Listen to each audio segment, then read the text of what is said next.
बधाई हो हिस्ट्री हमने बनाई है जिसकी अभी शुरुआत है। अभी समझते हैं कि चंद्रयान 3 आगे क्या क्या करने वाला है। इंडिया के पास में इतना पावरफुल रॉकेट नहीं है कि वह सीधा चांद पर जा सके, इसलिए इसरो ने स्मार्टली अर्थ और मून की ग्रेविटी का सहारा लेते हुए मात्र 615 करोड़ में चंद्रयान को चंद्रमा पर पहुंचा दिया। जब स्लो स्पीड में चलती हुई बस से उतरते हैं तो उसी के डायरेक्शन में उतरते हैं जिससे गिरने के चांस बहुत कम होते हैं। तो न्यूटन के पहले नियम law of inertia of motion को काम में लेते हुए चंद्रयान 3 अर्थ की डायरेक्शन में अपनी स्पीड के साथ में तालमेल बिठाकर उसके चारों ओर चक्कर लगाने से ग्रेविटेशनल खिंचाव को कम करता जाता है और धीरे धीरे दूर जाता रहेगा। और एक कंडीशन आएगी जब वह अर्थ की ग्रेविटी को छोड़ के मून की ग्रेविटी में एंटर कर जाएगा और जो प्रोसेस अर्थ पर चल रही थी उसके जस्ट ऑपोजिट अपने ऑर्बिट को धीरे धीरे कम करके मून के सरफेस में आता गया। यह जो आप ग्राफ देख रहे हो ये बहुत कॉम्प्लिकेटेड स्टेज होती है क्योंकि यहाँ पर दो वेलोसिटी है, आपको आगे भी बढ़ना है और नीचे भी आना है। इसलिए यहाँ पर कुछ फेज होते हैं जहाँ चंद्रयान अपनी हॉरिजॉन्टल पोजीशन से 100% वर्टिकल पोजीशन में आने के लिए कुछ स्टेप लेगा।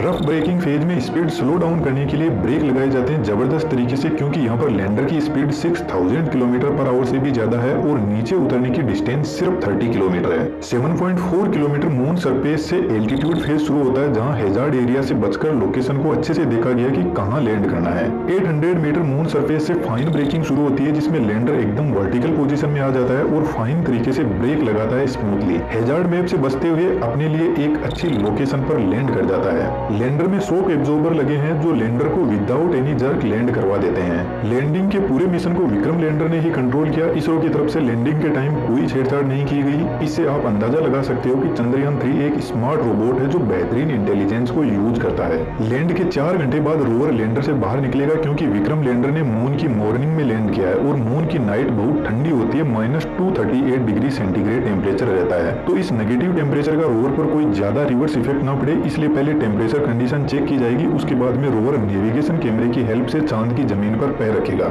इस रोवर की लाइफ 14 डेज की है अर्थ के हिसाब से, क्योंकि मून पर अर्थ के 14 डेज का एक दिन होता है और अगले 14 डेज की रात। एक छोटे से क्वेश्चन का जवाब जरूर से कमेंट में लिखना, किस रीजन की वजह से मून पर इतने लंबे रात दिन होते हैं अर्थ के कंपेरिजन में। तो जब सनलाइट प्रेजेंट होगी तो रोवर पर लगे सोलर पैनल से इसको पावर मिलेगी। यह 15 वाट की पावर जनरेट करेंगे रोवर के लिए। रोवर में 2 पेलोड है। एक अल्फा पार्टिकल एक्सरे स्पेक्ट्रोमीटर लगा है जो मून पर मिट्टी और पत्थर से इन सभी एलिमेंट्स की खोज करेगा, और second laser induced breakdown spectrometer जो पानी की जांच के लिए केमिकल कंपाउंड और मिनरलोजिकल कंपोजिशन की स्टडी करेगा। रोवर पूरे डाटा को लैंडर के पास में भेजेगा। लैंडर इस डेटा को डायरेक्ट अर्थ पर भी सेंड कर सकता है। इसके अलावा चंद्रयान 2 का ऑर्बिटर के पास में भी भेज सकता है और चंद्रयान 2 का ऑर्बिटर अर्थ पर सेंड कर देगा, लेकिन रोवर डायरेक्ट डेटा अर्थ पर नहीं भेज सकता। इसरो का डीप स्पेस स्टेशन IDSN 32 जो लैंडर के टेलीमेट्री डेटा को कंटिन्यूअसली कलेक्ट करता है। किसी कंट्री के लिए अपना खुद का डीप स्पेस नेटवर्क होना बहुत बड़ी बात है। सबसे पावरफुल नेटवर्क अमेरिका का है जिसने अलग अलग कंट्री की लोकेशन पर ऐसे एंटीना लगा रखे हैं स्पेस डेटा को कलेक्ट करने के लिए। तो चंद्रयान 2 के फेलियर पर इंडिया ने भी अमेरिका से कॉन्टेक्ट किया चंद्रयान 2 के साथ में हुई प्रॉब्लम्स को जानने के लिए। बात करें लैंडर की तो इसमें टोटल 3 पेलोड है। इसकी पावर जनरेशन कैपेसिटी 738 वोट की है जो इस पर लगे पेलोड को स्टडी कंडक्ट करवाने में हेल्प करेंगे। इसके पेलोड जिसमें एक का नाम है रंबा, इसकी फुल फॉर्म आप यहाँ पे देख सकते हो, जो आइंस और इलेक्ट्रॉन्स को चेक करेगा टाइम के साथ में होते हुए बदलाव के साथ में। चेस्ट सेकंड नंबर का पेलोड है जो पोलर रीजन्स पर थर्मल एक्टिविटी यानी टेम्परेचर वेरिएशन को मेजर करेगा। इसके अलावा थर्ड पेलोड ILSA